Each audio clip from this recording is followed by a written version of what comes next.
ये आप देख रहे हैं, हम में से कोई भी तब पैदा नहीं हुआ था जब ये पिक्चर बनी थी। साहिब, बीबी और गुलाम, गुरुदत्त की पिक्चर थी। लेकिन जिस पिक्चर की मैं बात दत्त की है, गुरुदत्त की नहीं। वो भैया शांति प्लीज। वो जो विश्व गुरु बनने चला था, विश्व चेला बन गया, और सुना है आज उनको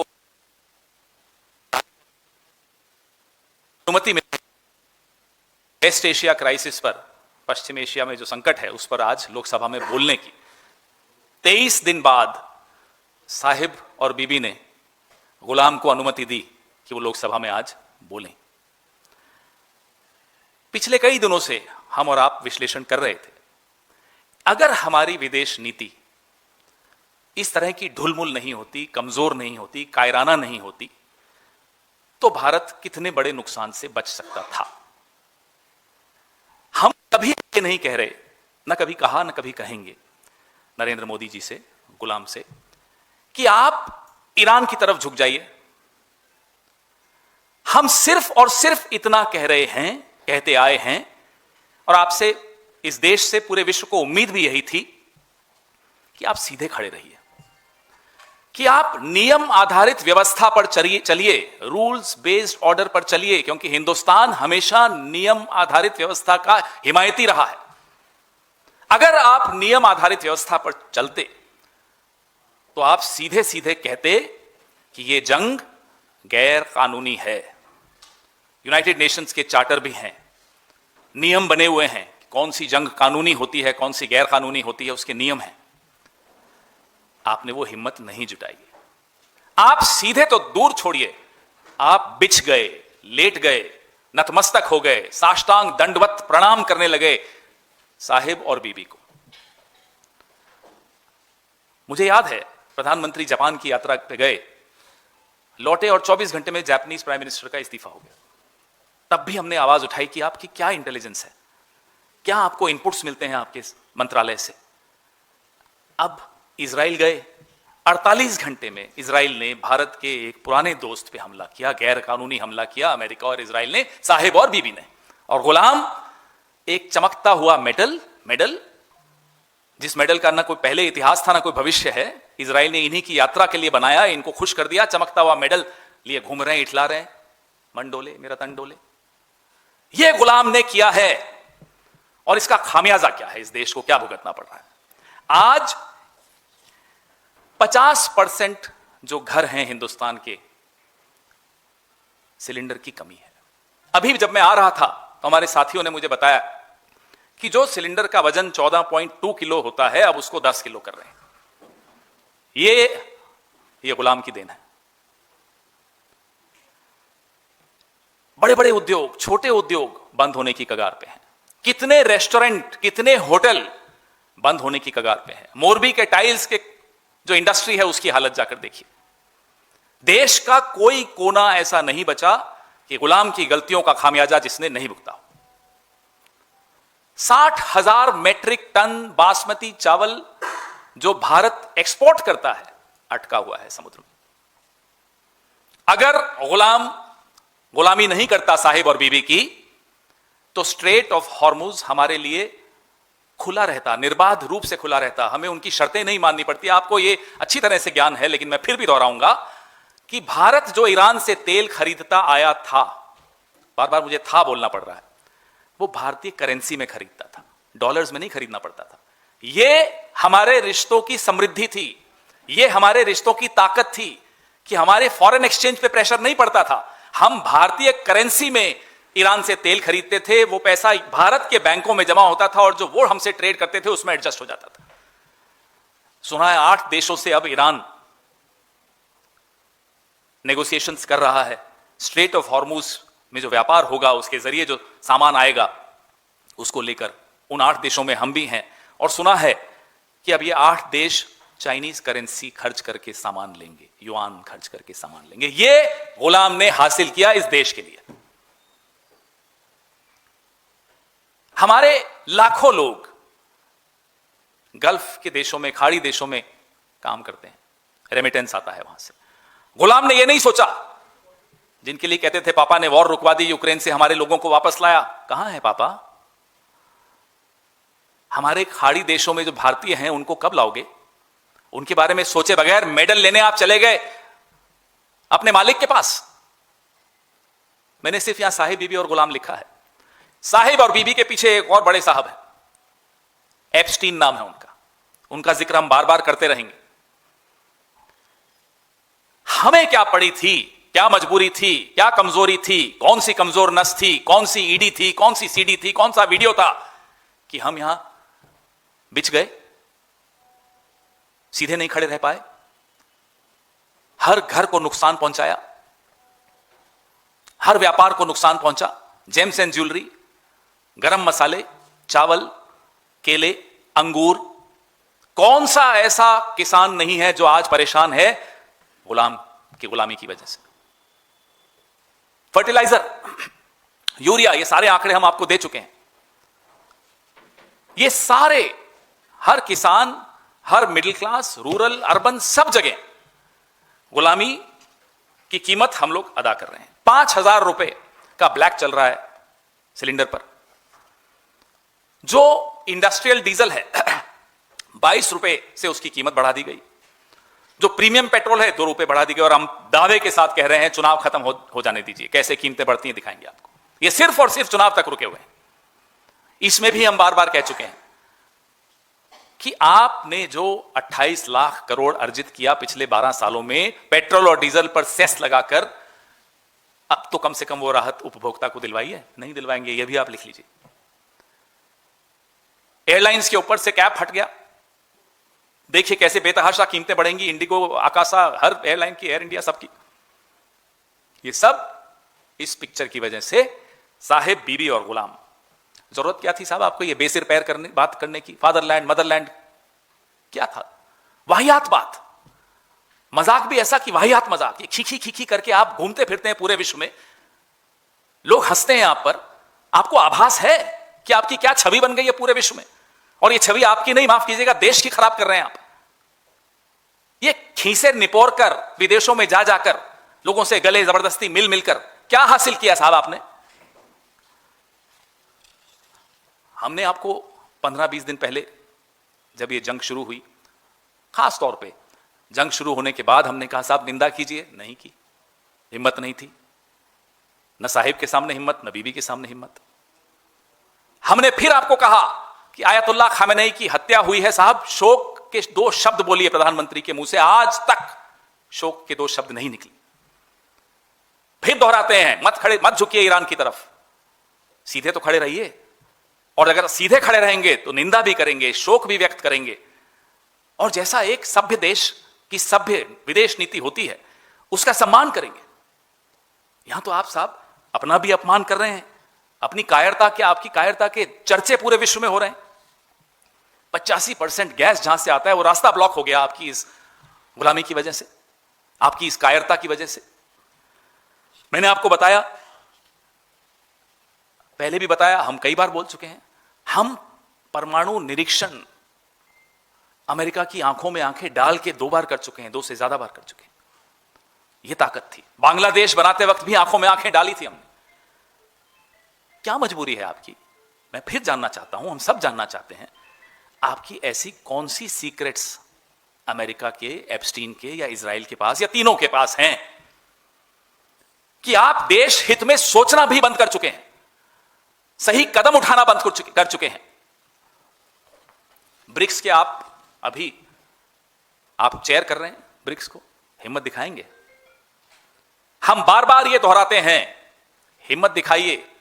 एक विश्व को एक नैतिक नेतृत्व की आवश्यकता है जो हमेशा भारत ने दिया है।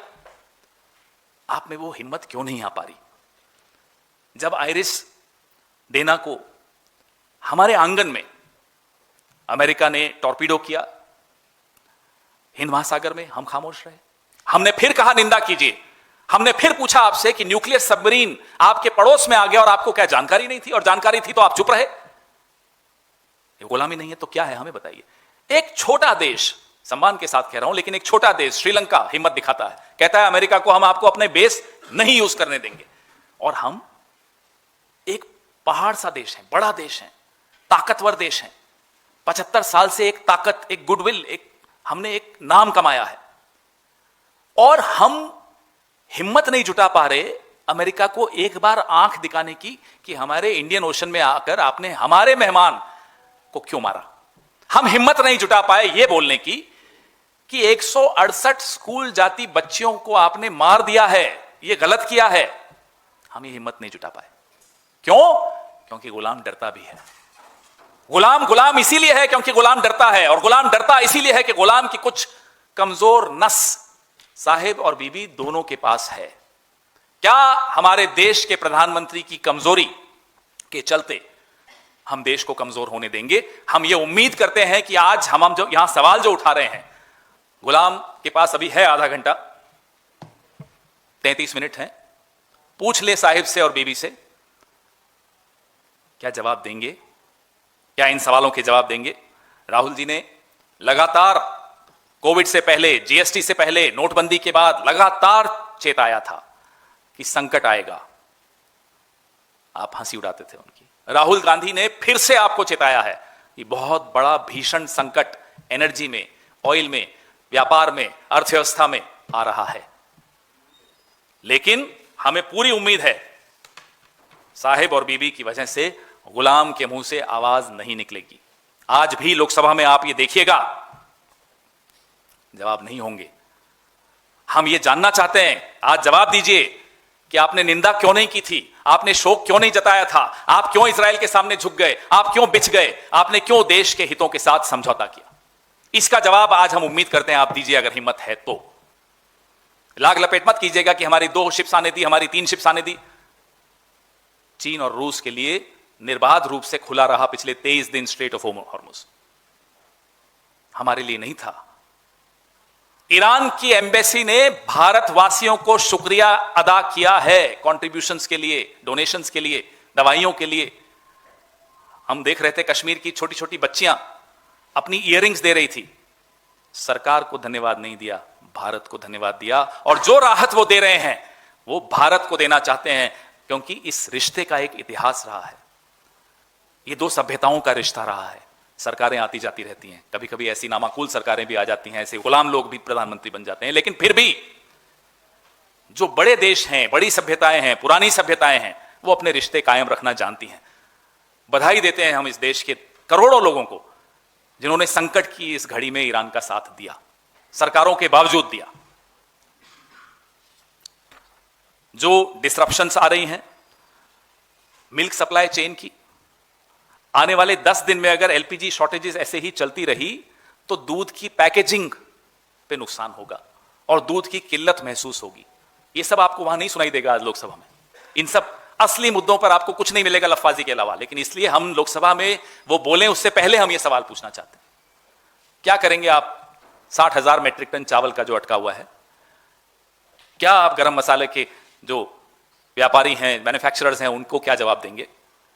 केले, अंगूर, हल्दी, ये सब परेशान घूम रहे हैं। और जेम्स एंड ज्वेलरी तो इनके अपने राज्य में बहुत बड़ा संकट है। 3,000 एमएसएमईज कर्नाटका में तबाह हो रही हैं इस 23 दिन के युद्ध में। 3,000, 15,000 एमएसएमईज जो automotive sector, garment sector, footwear sector पर सीधा सीधा प्रभाव पड़ रहा है, वो बंद होने की कगार पर है, क्योंकि एलपीजी और सीएनजी की शॉर्टेज है। मंत्री संसद में कहते हैं 74 दिन का गैस है, सोर्सेज के माध्यम से कहते हैं 25 दिन का गैस है। हमें नहीं मालूम सोर्सेज सही है या मंत्री सही है। कोई क्लैरिटी नहीं है, कोई स्ट्रेटेजिक प्लानिंग नहीं है, कोई स्टैंड नहीं है, कोई चिंता नहीं है, कोई जवाब नहीं है। क्या बोलोगे, किस मुंह से बोलोगे लोकसभा में? हमारी 37 जहाज, 1,109 सेलर्स और 10,000 करोड़ के सामान अभी फंसे हुए हैं। पिछली बार जब मैं आया तब मैंने आपको एक आंकड़ा दिया था, आज का आंकड़ा यह है। हमारा शेयर मार्केट 48 लाख करोड़ डूब चुका है शेयर मार्केट में पिछले 23 दिनों में। नुकसान सबको हो रहा है, गुलाम को छोड़ के सबको नुकसान हो रहा है। और जो हम बार बार इनको कहते आए याद दिलाते आए कि साहब आपका राजधर्म यह है कि आप निंदा करिए, आपका राजधर्म यह है कि आप शोक व्यक्त करिए। इन्होंने नहीं मानी और उसका खामियाजा आपके सामने है, भुगत रहे हैं सब। पूरे विश्व को मालूम था कि वेस्ट एशिया में संकट बढ़ रहा है, जंग कभी भी हो सकता है, आप फिर भी दौड़े दौड़े गए। क्यों गए हमें नहीं मालूम। पेगासस 2 लाने गए, पेगासस 3 लाने गए, क्या करने गए इजराइल हमें नहीं मालूम। जो दिखा वो ये था कि एक दांत आपके यूं दिख रहे थे, एक मेडल चमक रहा था, बस यही दिखा हमें। देश को जो नुकसान हो रहा है वो अब पूरा विश्व देख रहा है। आपके सवाल। सर, आपने गैस की चिंता व्यक्त की, सर दिल्ली में भी बिजली के दामों पर जो है इजाफा होगा, सरचार्ज जो है बढ़ाया जा रहा है, वसूला जाएगा उसको, किस तरह से देखते हैं? मैं आपको कह रहा हूं ये शुरुआत है। हर क्षेत्र में आपको इन्फ्लेशन होती हुई दिखेगी। ये तो भला हो उन सब लोगों का जो वन नेशन वन इलेक्शन में विश्वास नहीं रखते, नहीं तो ये कीमतें अभी बढ़ चुकी होती फरवरी में ही। ये वन नेशन वन इलेक्शन नहीं है, इसलिए 5 चुनाव अभी हैं तो कीमतें नहीं बढ़ा पा रहे हैं। देखिए चुनाव खत्म होने के बाद क्या करते हैं। हेलो पवन जी, प्रधानमंत्री नरेंद्र मोदी के नेतृत्व में सीसीएस की बैठक कल हुई थी और पश्चिमी एशिया में जो हालात अभी हैं उसको लेकर चर्चा वहां पे की गई, रणनीति बनाई गई। 2 बजे के आसपास प्रधानमंत्री सदन में जवाब भी देंगे और उसके बाद तमाम जो केंद्रीय मंत्री हैं वो बाहर मतलब प्रेस कॉन्फ्रेंस करेंगे और जानकारी देंगे कि क्या स्थिति अभी भारत की है। तो क्या कहेंगे, क्योंकि आप लगातार आरोप लगा रहे हैं लेकिन प्रधानमंत्री नरेंद्र मोदी सीसीएस की अब बैठक भी कर रहे हैं। आग लगने के बाद कुआं खोदना ये कहां की रणनीति होती है, जरा मुझे बताइए। आग लगने से पहले तो जो आग लगाने वाले हैं आप उनके वहां जा रहे हो, उनसे मेडल ले रहे हो, उनको कर रहे हो वी स्टैंड विद इजराइल। करिए जाकर स्टैंड विद इजराइल, लाइए इजराइल से एलपीजी सीएनजी एलएनजी तेल लाइए ना। तो अब जब आग लग चुकी है, अब जब हर जेब को नुकसान होना शुरू हो चुका है, मोरबी की टाइल्स वाले हों, कर्नाटका के गारमेंट्स वाले हों, सब तबाही के कगार पर खड़े हों, अब कह रहे हैं साहब सीसीएस की बैठक है, क्या हासिल करोगे? जवाब तो दीजिए। क्या युआन में पेमेंट करोगे स्ट्रेट ऑफ हॉर्मुज से निकलने के लिए? अमेरिका कहता है ईरान से तेल मत खरीदो, जी सर नहीं खरीदेंगे सर। अमेरिका कहता है रशिया से तेल मत खरीदो, जी सर नहीं खरीदेंगे सर। नहीं नहीं अब 30 दिन के लिए खरीद लो, जी सर खरीद लेंगे सर। यह है भारत की साख। करिए ना सीसीएस, करते रहिए, रोज करिए सीसीएस, क्या मिल जाएगा देश को।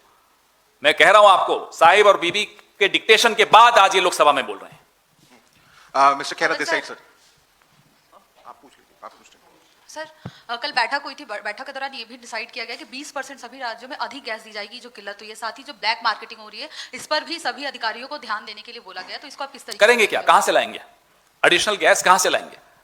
जो 2 जहाज आए जिनके बारे में बड़ा अपनी पीठ थपथपा रहे थे, वो कितने दिन की गैस थी उसमें? अब आप टेक्सास से ला रहे हैं साहब, कितने की आ रही है? ये सब जवाब तो देना पड़ेगा ना आपको। सोर्स तो बताइए, कहां से ला रहे हैं, कितने में ला रहे हैं, उपभोक्ता पर क्या नुकसान होगा, ये सब जवाब आपको देने होंगे। क्या आज आप देंगे लोकसभा में जवाब? क्राइसिस पर 2 बड़े इशू निकल के आ रहे हैं। पहला कि रिपोर्ट्स आ रही हैं कि देश में फर्टिलाइज़र का बड़ा इशू आने वाला है, उसकी कीमतें बढ़ने वाली हैं, क्योंकि जो हम फर्टिलाइज़र इंपोर्ट करते हैं वो उन्हीं नेचुरल ऑयल से निकलता है जहाँ जिनसे ऑयल बनता है, जो ऑयल होते हैं, तो उसी रास्ते से आता है हॉर्मुज़ स्ट्रेट से। दूसरा, चीन भी जो है इसी क्राइसिस की वजह से जो नाइट्रोजन एक्सपोर्ट करता है उस पर रोक लगा रहा है, तो उसकी वजह से फर्टिलाइज़र के रेट बहुत बढ़ने जा रहे हैं। पहला इस पे आपका स्टैंड। दूसरा, अभी हाल ही में हमने जैसे पिछले कुछ दिनों में हमारे बांग्लादेश के साथ जो है संबंध रहे हैं हमारी कंट्री के, बावजूद उसके हमने हाल ही में इस क्राइसिस में बांग्लादेश को जो है बहुत बड़ा एक अमाउंट में डीजल भेजा था, पेट्रोलियम भेजा था। तो उस पर कांग्रेस पार्टी का क्या है? हम कह ही चुके हैं कि जब आपको वोट लेने होते हैं आप बांग्लादेश बांग्लादेश घुस गए बांग्लादेशी कहते रहते हो। संकट की घड़ी में आप फ्रेंडशिप ट्रीटी है आपकी, उसमें आप भेज रहे हो डीजल। यही किसी और सरकार ने किया होता तो पूरी आईटी सेल सब कुछ सड़क पर होते ये लोग। खैर, जो फर्टिलाइजर है, हम 25% फर्टिलाइजर गल्फ कंट्रीज से लेते हैं, खरीदते हैं, वो अब रुक गया है। हम 40% यूरिया और phosphate fertiliser strait of Hormuz से आता है हमारा, रुक गया है। अब इसका जवाब पूछिए लोकसभा में। कल तो सीसीएस की बड़ी बैठक हुई थी, काफी जो इनका भोंपू मीडिया है शुरू हो गया था साहब, प्रधानमंत्री ने जायजा ले लिया। अरे साहब क्या कमाल कर दिया, जायजा ले लिया 23 दिन बाद आपने। आज भी यही कुछ होगा, आज ढोल नगाड़े होंगे, शाम को डिबेट्स नहीं होंगी, आज ढोल नगाड़े बजेंगे। मिस्टर खेरा, हमारा स्टैंड तो सीधा सीधा है साहब। हम पूछ रहे हैं आपने ये प्लानिंग क्या की? बांग्लादेश पे हमने सवाल पूछा। भाई या तो आप बांग्लादेशी करना बंद कर दीजिए, आसाम में, झारखंड में, दिल्ली में, छत्तीसगढ़ में, जहां इलेक्शन हो बांग्लादेशी पहले शुरू हो जाता है, बांग्लादेशी आ गए, बांग्लादेशी आ गए। और फिर SIR में मालूम पड़ता है बिहार का भी एक भी नहीं मिला। तो ये दोगलापन इनका रोज एक्सपोज होता है, खुद एक्सपोज करते हैं। Mr. Khera, you have listed several sectors, industries which are hit by, reportedly by this ongoing conflict in West Asia. A relief package of 20 lakh crore rupees was announced by Modi government during COVID pandemic. Would you want government to take such relief measures to give respite to the common people? Well, what we've always wanted was something that they did not agree with. If they had agreed to that, we would not have reached this situation where 11 crore children across 10.35 lakh schools will not get midday meal under the PM Poshan scheme because of this crisis. Now, whether you will sanction some money or not is for them to respond to, but we would not have reached this situation if we had stood straight, if we had not bent over backwards for Israel. We are not asking them to bend over backwards for Iran. We only ask them to stand by a rules-based order. That's what all responsible, sensible countries do. That's what India has always done. Why did you not do that? Under what pressure of Sahib or Bibi or Epstein or whoever? That's what we have been pointing it out. So, rupees value 12 years before was somewhere around 59, and it has increased 58% during this period. And it has crossed 93 now. So, it has crossed 58% during the time period of 2014 and 2026. How do you assess this? Well, it's definitely crossed Mr. Modi's age. And now we are waiting for him to watch his own videos when he was making fun of Dr. Manmohan Singh. This is a Modi-made disaster. This is an MMD, Modi-made disaster. We could have insulated ourselves from this war in West Asia if we had acted the way responsible nations act. If we had criticized and condemned this illegal war on Iran by Israel and America, if we had insisted on the world coming around rules-based order, if we even now act responsibly as the chair of BRICS, but believe me, Mr. Modi does not have it in him to stand straight. He's compromised. Pawan sir, this side. Sir, in telephonic conversation with PM Modi, Iranian president has said that it did not initiate war, and he also called upon India that the BRICS chair that India is holding, it should initiate the talks to halt aggression in the Middle East. How do you look at it? Well, will he do that? A man who did not have the courage, the moral courage, just to do the right thing, just to criticize this illegal war, just to condole the killing of Ayatollah Khamenei, do you think he has it in him? If you still hope, well, I'm sorry for you.